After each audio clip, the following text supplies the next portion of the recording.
Friday night at like 9 o'clock at night. We haven't had dinner yet.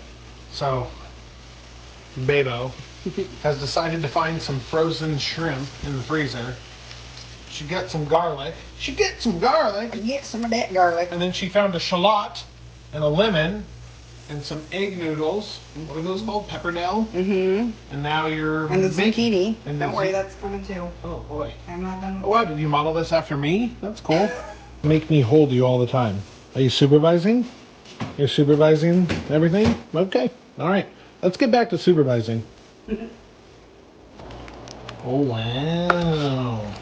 Not too bad for a late night snacky. A little lemon, garlic, shallot, parm sauce.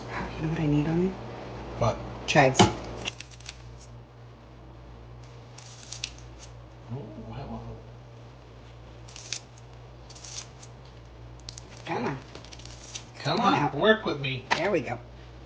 Come on out.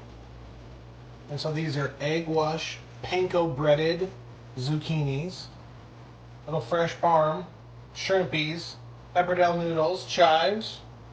Not too bad, babe. Not too bad at all. It's even half Arlene's I bought. There you go. Beautiful.